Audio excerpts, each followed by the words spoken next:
Mnoho z vás určitě vidělo seriál Volha, ve kterém jsme se setkali s mladíkem Standou Pekárkem, který v průběhu 70. let nastoupil k československé televizi na pozici řidiče. Po určité době ježdění a šmelení si ho vyhlédli dva příslušníci státní bezpečnosti, kteří si pro něj nachystali speciální úkol. Jeho úkolem bude donášet na běžné zaměstnance televize a hlavně na slavné osobnosti, například na Pavla Landovského. Standa je ale omezený prosťáček, jehož zajímají hlavně ženy a fotbal. Kombinace strachu ze státní bezpečnosti a jeho prospěchářská povaha vytváří směs, která utváří neobyčejný příběh tohoto obyčejného Čecháčka. Seriál vychází z románu Volha od Karla Hynie, který od 70. let pracoval v československé televizi jako produkční a své zkušenosti a zážitky popsal v této knize. V tomto videu se zaměřím na skutečného důvěrníka státní bezpečnosti s krycím jménem Volha.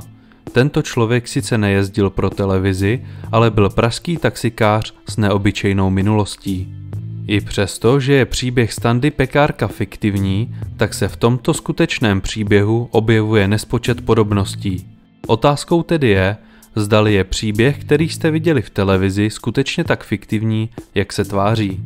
Tímto třesu a vítejte u dalšího videa Temných spisů.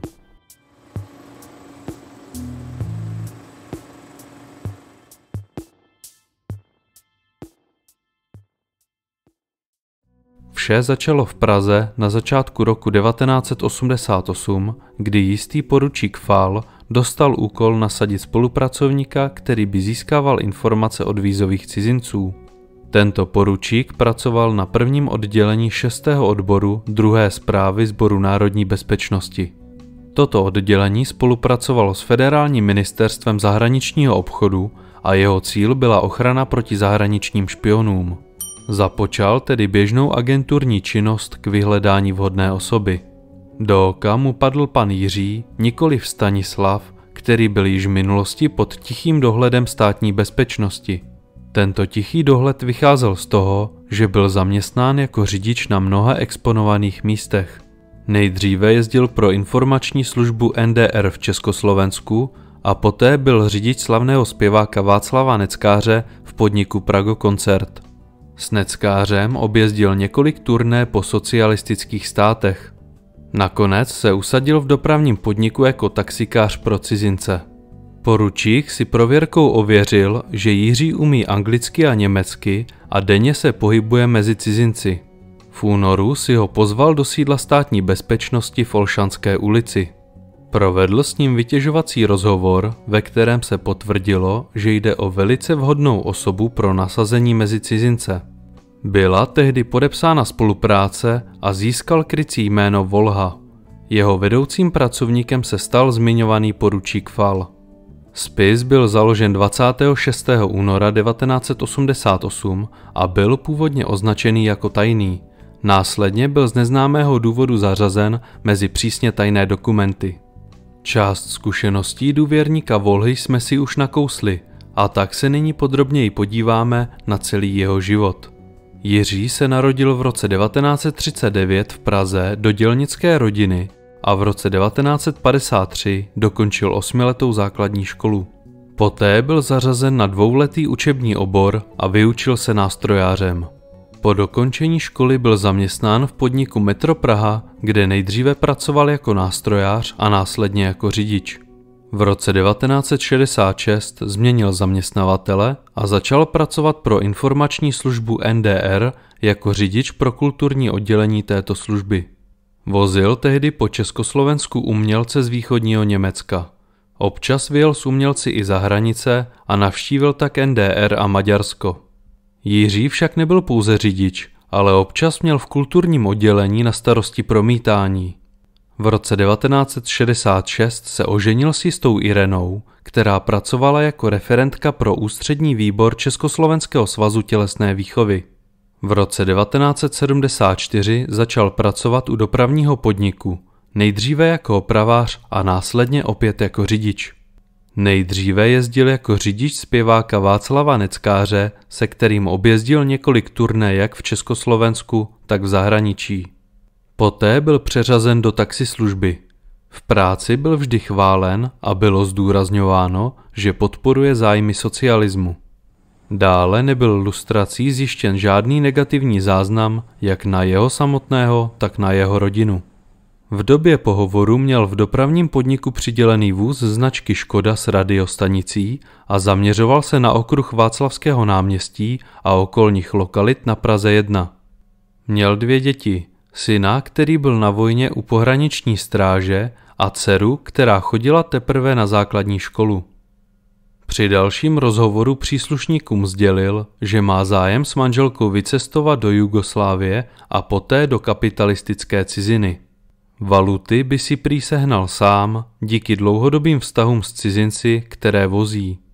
Taktéž jim sdělil, že požádal dopravní podnik o přidělení k nově vznikajícímu hotelu Fórum na Praze 4, který měl být slavnostně otevřen v létě 1988. Aby se mohl přidat ke kolektivu, který bude jezdit pro hotel Fórum, tak si požádal o přidělení nové Volhy. Taktéž by měl zájem si současné vozidlo Škoda 120L odkoupit.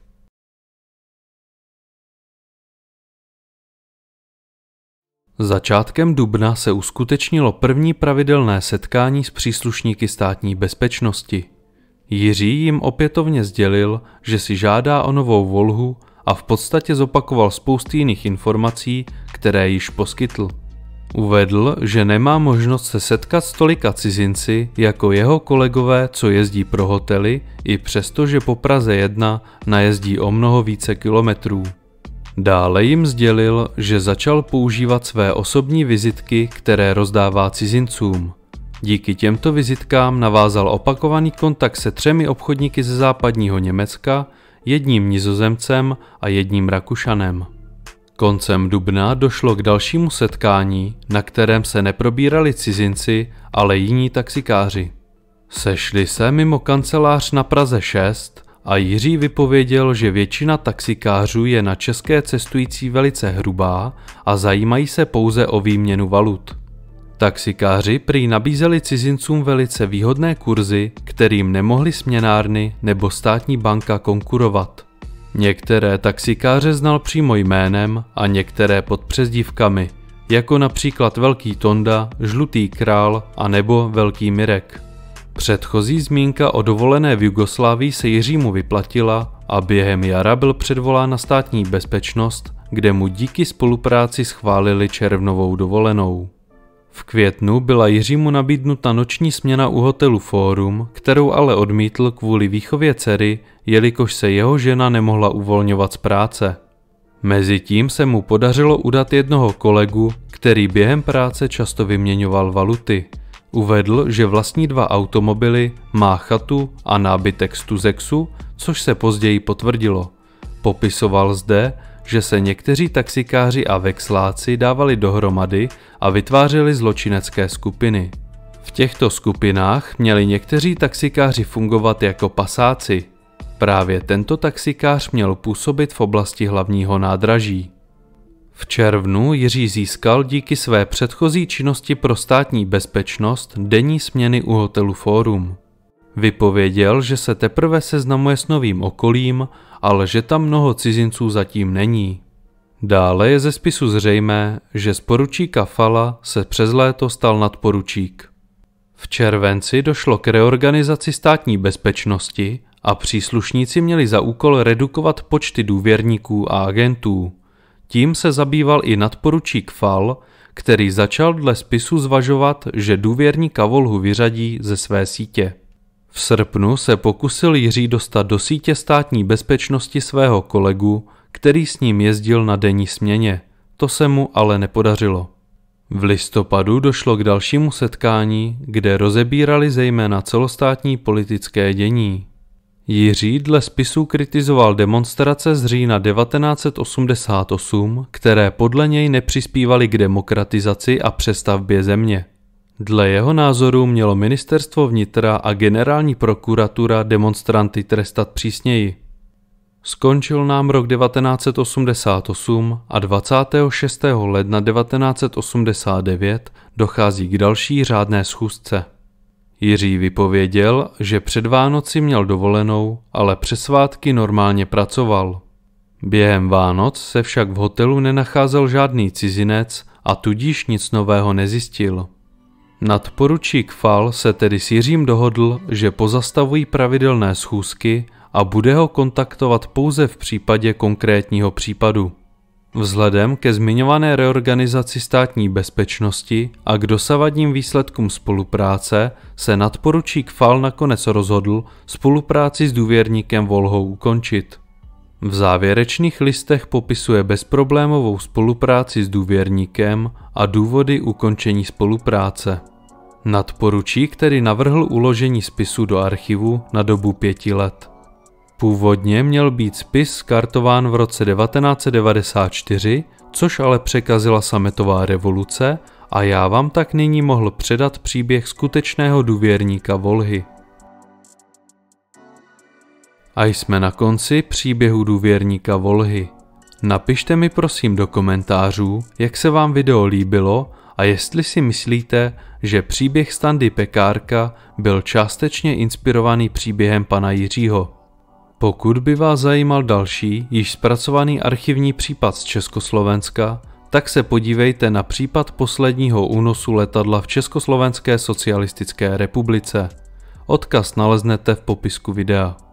Pokud máte zájem sledovat má videa bez reklam, bez cenzury a chcete mít přístup k veškerému bonusovému obsahu, tak mě odebírejte na platformě Hero Hero. Odkaz naleznete taktéž v popisku videa. Děkuji vám za sledování mého videa. Doufám, že jste se dozvěděli opět něco nového a pokud se vám moje tvorba líbí, tak mi tam hoďte odběr.